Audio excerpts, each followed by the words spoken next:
I'm supposed to grow up if I never been raised. I've been broke as fuck, but I was born to get paid. I'm pouring up cups and these shorties get slayed. It's PDX Mark, subscribe or catch the fade. I'm supposed to grow up if I never been raised. I've been broke as fuck, but I was born to get paid. I'm pouring up cups and these shorties get slayed. It's PDX Mark, subscribe or catch the fade. I'm supposed to grow up if I never been raised. I've been broke as fuck, but I was born to get paid. I'm pouring up cups and these shorties get slayed. It's PDX Mark, subscribe or catch the fade. Giga Chad, PDX Mark reviews One Piece, all of it, from East Blue up until Wano to Egghead. One Piece starts, and we got Luffy in a barrel, and Kobe opens the barrel, and Luffy says, "Kobe, I hate you, because you're a coward, because you're a little wimp." And that's the first indicator that this is going to be a good show. Luffy then beats up all of Alvida's crew and dips. Luffy then bumps into Zoro, gets him his swords, beats up Axian Morgan, and frees Zoro and has him join his crew. We are introduced to Shanks, Luffy's mentor figure, and we're shown how he gave Luffy his devil fruit powers. Luffy is a man made of rubber, and we're shown that Shanks is a G, Luffy is a G, Zoro is a G. Everybody in One Piece is a pirate. They're straight gangster, bro. They're really dope people. They're really dope men, man. We then meet Nami. She's introduced to us as a cat burglar. But she's basically like your standard anime thought. She likes to steal. Think Green from Pokemon Adventures. I'm pretty sure we get to see Zoro's backstory sometime.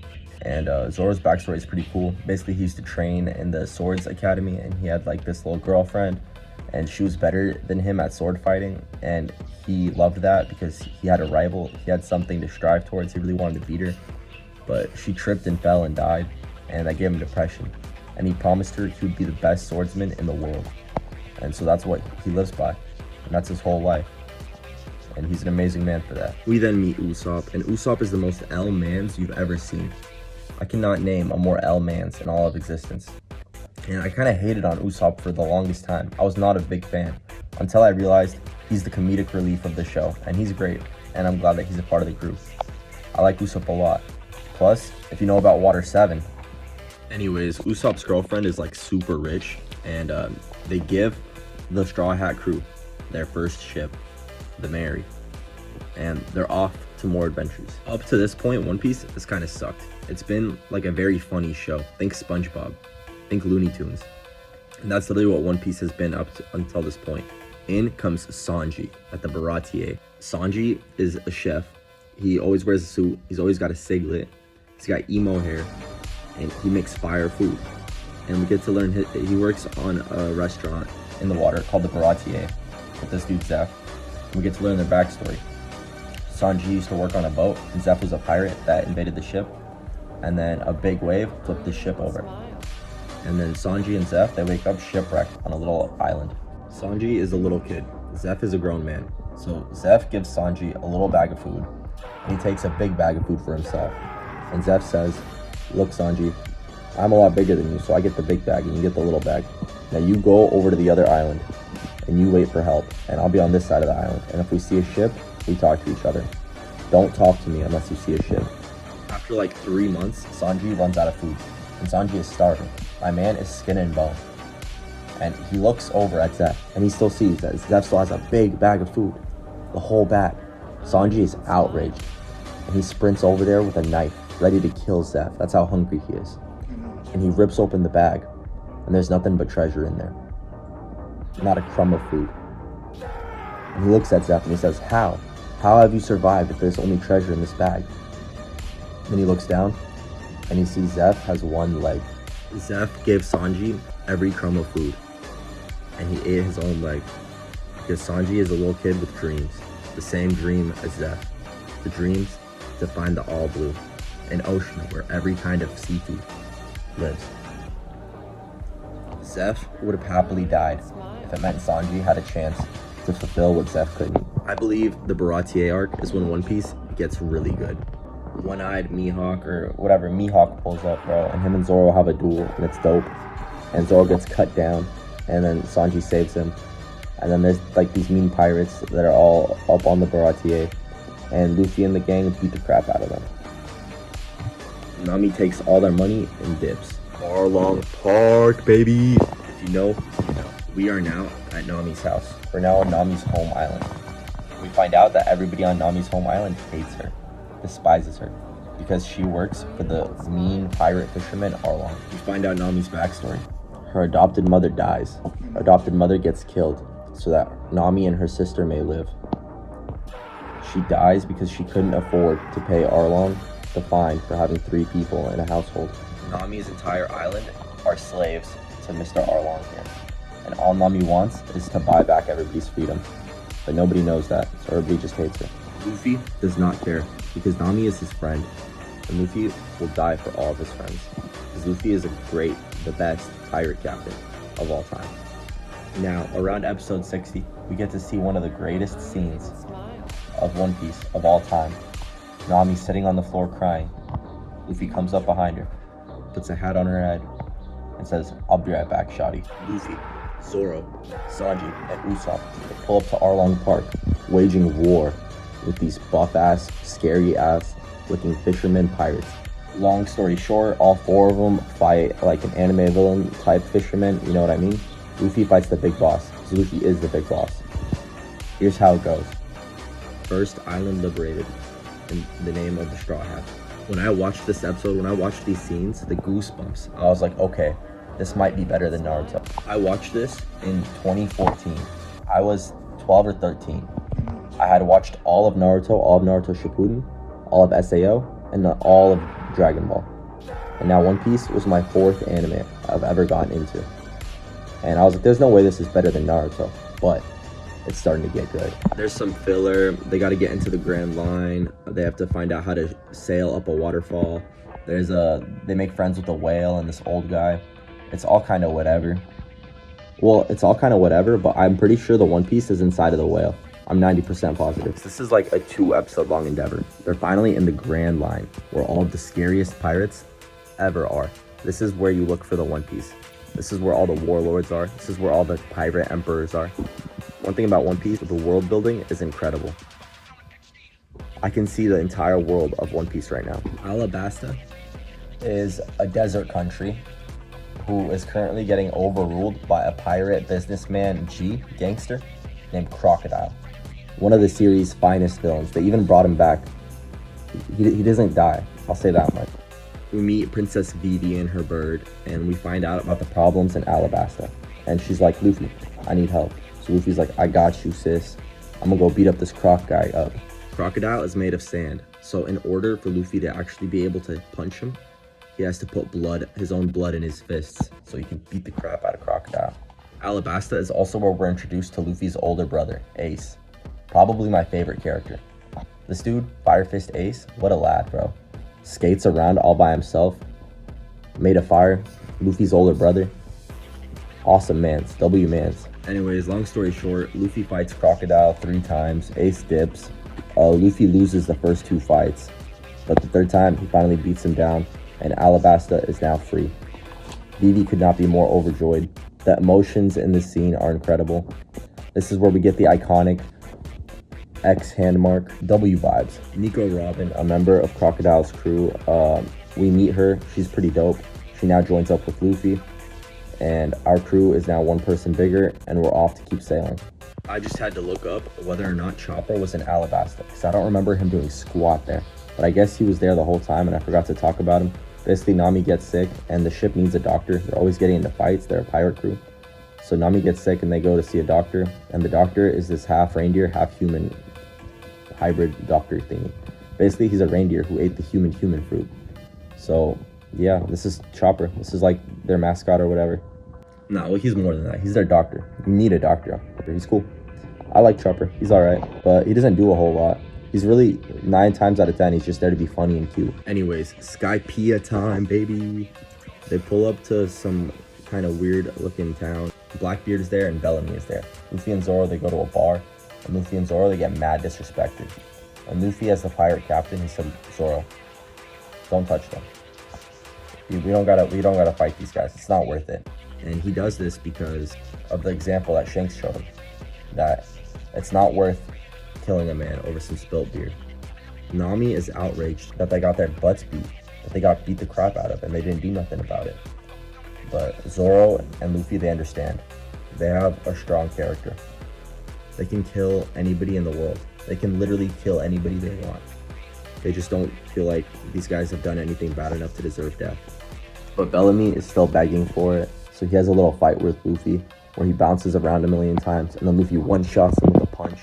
Bellamy's out cold.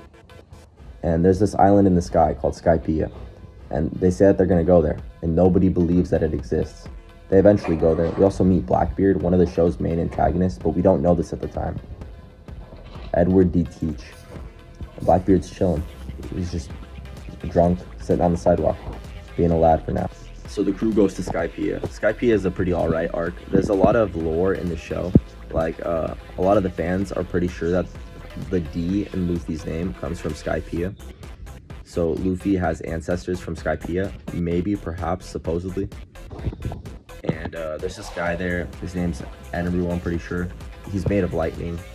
He's like, his power level is huge. His power level, he's probably like Big Mom level, dude, honestly. But the reason Luffy can beat the crap out of him is because he's made of rubber. I know I haven't said this by now, but you should know that Luffy's made of rubber. He ate the gum fruit. The crew at this point consists of Luffy, Zoro, Nami, Usopp, Sanji, Chopper, and Nico Robin. So we got a 7-man crew right now, and we're in Skypiea, and we just freed another country from oppression. In One Piece, Luffy and the crew, they sail around to different islands, freeing countries and islands from different oppressors, and it's great. And at the end of it all, they always throw a party. And this is the first time we see Sun God Nika. The foreshadowing in One Piece is insane. Up to this point, Dragon Ball is better than One Piece. Naruto is better than One Piece. But One Piece, valid and good. Now, time for my favorite arc of all time. Water 7. The Straw Hat crew gets rewarded handsomely with Skypiean treasure for freeing them, and they go down to Water 7 with a buttload of money for the first time ever. They can buy whatever they like. They go out to eat, they start buying all this drip, they're just living it up in life. Their ship, the Mary, has taken a lot of damage, and they need a new one. So they meet the shipwright Frankie. Frankie's dope. Frankie is quite literally a cyborg. He's a man with a bunch of metal in him. He's basically a robot. He's pretty cool, man. He likes to work on ships. That's his whole thing. He builds them this new ship called the Sunny. It's pretty great. We get the Luffy versus Usopp fight. Usopp's main thing gave them the Mary, and he's heartbroken. And he says, no, we have to get the Mary fixed. This is our ship. And Luffy says, bro, the Mary's done, dude. We got to get a new ship. So Usopp decides to fight Luffy in order to keep the ship. Usopp, he's a funny guy. Nobody takes him seriously up until this point. Usopp low-key lays into Luffy, bro. He runs his fade, like, hard, bro. He beats the crap out of Luffy. Luffy ends up winning the fight, unexpectedly almost. But nobody ever expected Usopp to put up such a fight against Straw Hat Luffy, against the apex predator of the One Piece world. Nico Robin dips. She gets captured by the government, and she gets taken to Enies Lobby. And in Enies Lobby, best arc. Luffy and the crew pull up to Enies Lobby, and they're like, Robin, what's up? You trying to dip or what? And then Nico Robin's like, I hate you guys. Go away. You guys are stinky doo-doo heads. I don't want anything to do with you. Luffy says, just tell me one thing. Tell me you want to come with us. I get teary-eyed thinking about this, bro. Nico Robin backstory. Everything about this scene is incredible, man. This is when One Piece is probably better than Naruto, probably better than Dragon Ball. At this point, Luffy declares war with the world government in order to save his friend. Sniper God Usopp shoots down the world government flag, and they go to war with the government of the entire world, basically America. Imagine going to war with America. Imagine punching Biden in the face. This is basically what Luffy had just done. We get the Luffy versus Lucci fight. The most incredible scene we have seen up until this point. Luffy's done. He can't throw another punch. He can't move. Lucci just hit him with his finishing move. Luffy's shaking, barely moving. Gives Lucci the last of what he has in him. A Gatling in Gear 2. And he saves his friend. And they sail onward. Thriller Bark time, baby. The crew sails through Thriller Bark, basically Halloween land, controlled by a warlord called Moria. They pick up their next crewmate, Brook, a skeleton. He's their musician. Music is very important to Luffy. A musician was something he's been talking about since episode 1. He says, we need a musician. We need a musician. Everybody's like, bro, you tripping? What do we need music for? He's like, y'all tripping. So anyways, Brook joins the crew. Our crew now consists of Luffy, Zoro, Sanji, Nami, Usopp, Chopper, Frankie, Nico Robin, and Brook. This is now the squad. I believe we got 9 now. I didn't count. But Luffy beats up Moria. There's this giant guy they have to fight. Everybody thinks the giant guy from Thriller Bark is the old Joy Boy resurrected. We'll see. There's a lot of giants in One Piece, you know what I mean? I don't buy it. But we get the nothing happens scene. Luffy is beat bad. Luffy just fought a war lord. Luffy can't move. And so now here Kuma and Zoro are fighting. Zoro is here to protect his crew. Zoro is here to protect his captain. Here's what happens. Kuma says, I'll leave you guys alone. Kuma, he has this power where he can take all of the pain that's been inflicted to somebody and give it to somebody else through a bubble that gets popped. And Zoro says, all right, bro, leave us alone. I'll take all of Luffy's pain right now. Kuma takes all of Luffy's pain, puts it in a bubble, sends it towards Zoro. Zoro stands there, unflinching, taking it all in. Bloody as a tampon, okay, bro? He stands there, Kuma dips, and Sanji pulls up and he's like, bro, you look awful. What happened to you, man? Zoro says, nothing happened. Takes it all on himself. He is the swordsman of the crew. He's the protector of his captain. That's his role. And he serves it. Something I gotta say, I feel like Mr. Andrew Tate, I feel like Mr. Hamza, if they watched One Piece, they would love it, bro. The examples of masculine men in this show is peak. One Piece is so based. Listen, Luffy, G. Zoro, G. Sanji, G. Usopp, G. Ace, G. Crocodile, G. Everybody is just like, grrr, testosterone maxing, bro. So we're done with Thriller Bark. The crew's on to the next. And they get to Sabaody. Basically, there's these celestial dragons there. Celestial dragons, think kings in the 15th, 16th century. They are seen as the gods of the world by no other standard other than birthright. They think because of the blood in their veins, they're better than the average person. Because apparently they're descendants of Skypiea, which, you know, who cares about blood? It's all about your accomplishments. It's all about your character. So we see one of these celestial dragons being really mean and selling mermaids. They're selling mermaids as like slaves, basically. And Luffy, he doesn't like that. So Luffy punches the crap out of him. This attracts the world government to come and mess their stuff up, bro. Basically, Kuma comes and they fight the Straw Hats. And the Straw Hats get decimated. Luffy loses. This is Luffy at his lowest point. This is the first L we've ever seen Luffy take. Luffy just took a massive L. His whole crew might be dead. He doesn't know where his crew went. But we later find out that they just get teleported to different parts of the earth. So it's okay. But after Sabaody, Luffy's the final one to get teleported. Because Kuma, we don't really know how his devil fruit works. He can transfer pain from people. It's like it's all in bubbles. And if he hits you with his palm, he can teleport you to anywhere in the world he wants. So he teleports Luffy to Impel Down. Impel Down time, baby. Luffy's in prison with Crocodile and some of Crocodile's old henchmen and Captain Buggy. I know I forgot to bring him up, but this is really where Buggy starts to shine. All G's, okay? All of them G's. So we escape Impel Down for like 60, 70 episodes because Fire Fist Ace is getting executed. And we gotta save him, bringing us into the Summit War arc. Spoilers, if you have not watched One Piece, this is where you have to stop watching. But if you have, you know what's about to happen. A last chance for spoilers. Rest in peace, Ace. Ace dies. Luffy's decimated. He couldn't save Ace. He couldn't save his crew. He realized that he's not good enough and that he needs to be better. So, 2-year time skip because everybody's got to train. Luffy goes to train with Gold D. Rogers' right-hand man, Silver Rayleigh. Zoro goes to train with Mihawk, the greatest swordsman in the world. Sanji goes to Fruity Land. It's crazy. And he learns how to fly there. Not sure what Oda's insinuating or implying, but it's what happens. Nami goes to learn more about navigating. I'm pretty sure in Skypiea, maybe. Chopper goes to learn more about doctor stuff. Basically, all the crew goes places to get better at what they already do. For example, Usopp, he goes and he gets all types of plants and he becomes kind of like an herbalist. He has a slingshot, so in the future he shoots slingshots that have like vines that can come tangle people up, smoke bombs, sleep bombs, that type of deal. Robin goes to read poneglyphs, you know, that's what she does. Who am I forgetting? Frankie goes to Dr. Vegapunk's lab to get all sorts of upgrades.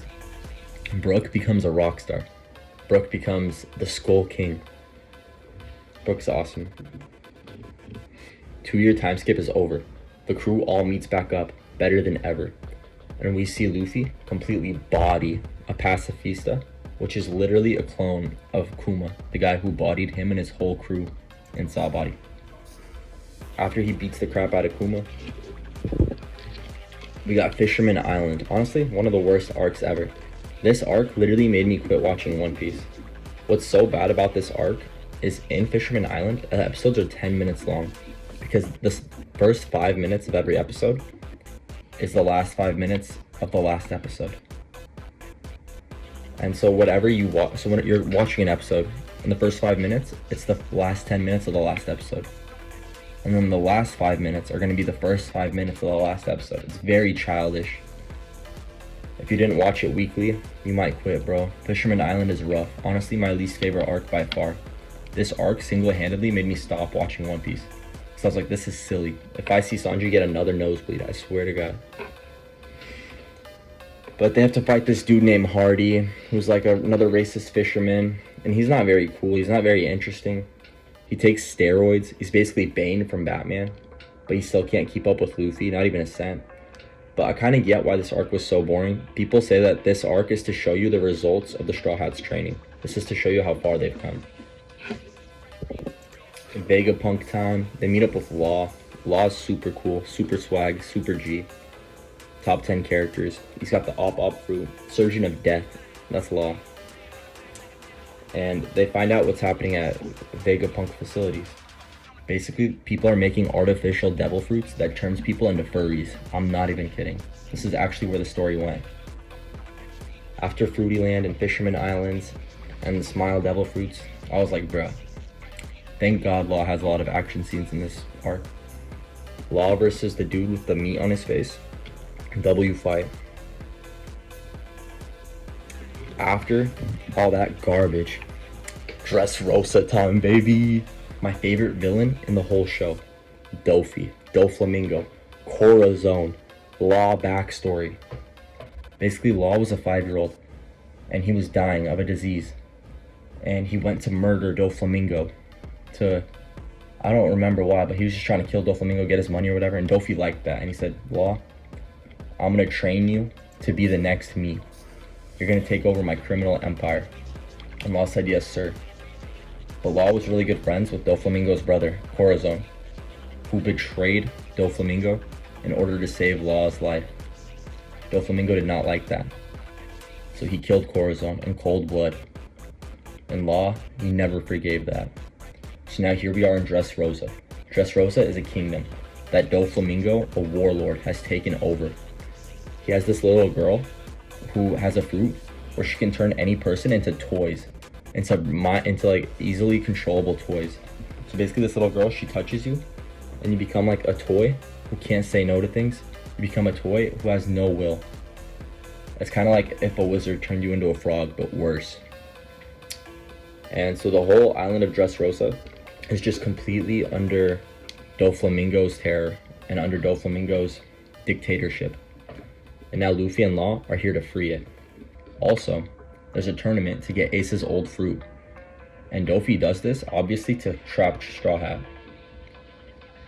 And so Luffy enters the tournament and he's fighting. And then we get to see Sabo. Sabo's awesome. We get to see ASL backstory, which is awesome. I don't want to spoil it, but basically Ace, Sabo, and Luffy are all brothers. and they got along really well, but not at first. It's a good story. It's like a 10-episode arc. It's beautiful. You get to see little 5-year-old Luffy.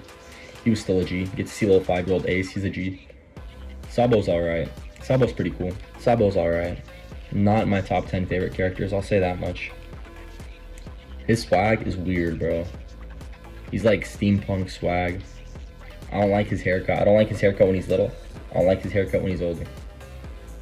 He's just less cool Ace in every way. I'm not a fan of Sabo, bro. They gotta do something better with him. He, like, Ace, he'd do like a big punch, and it'd be like a fireball punch. Sabo's like Dragon Claw. Sabo's kind of whack, yo. He's alright, dude. Not my favorite character, not even close. But Luffy versus Doflamingo fight. This is epic. We have another top 10 moments. Doflamingo just put 4 bullets into Law, and he's about to start stomping him. And that's when Luffy intervenes and runs his fade nasty. After Dressrosa, we have Whole Cake Island. Whole Cake Island is awesome. Basically, we find out that Sanji is a prince from a kingdom called Germa 66, and he had a really sad backstory where him and his 4 siblings had all types of tests done on them in order to make their skin steel and to make them super soldiers.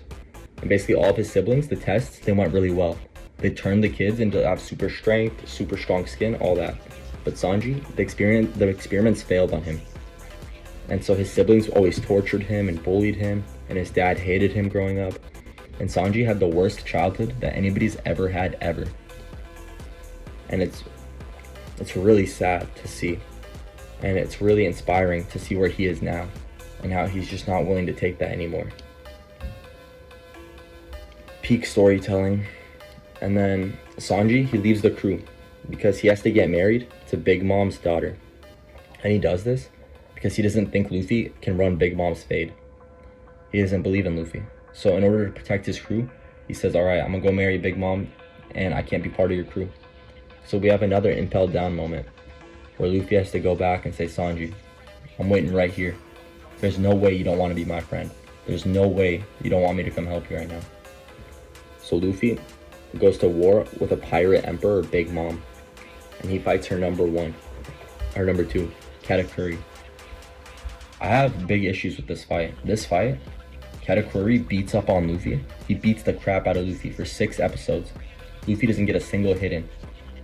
And then Luffy pretty much like 2 to 3 shots him. That's not how fights usually go. Like Luffy usually gets some hits in. It's an interesting fight. There's this one YouTuber. He actually made me like this fight. He says, here's what happened with Katakuri versus Luffy. Katakuri can see into the future. And he saw that if he killed Luffy, Sun God Nico would awaken. And so Katakuri literally gave up. He said, nah, I don't want to fight Sun God. So I'm just going to call it quits here. After Whole Cake Island, we're on our way to Wano and Egghead. And that's where I am now. So wait for Wano and Egghead in the future. Leave a like and a sub if you enjoyed. Subscribe. Do the hard work, especially when you don't feel like it. Highly recommend you watch One Piece. Peak anime. Better than Berserk, I'm sorry. Supposed to grow up if I never been raised. I've been broke as fuck, but I was born to get paid. I'm pouring up cups and these shorties get slayed. It's PDX Mark, subscribe or catch the fade.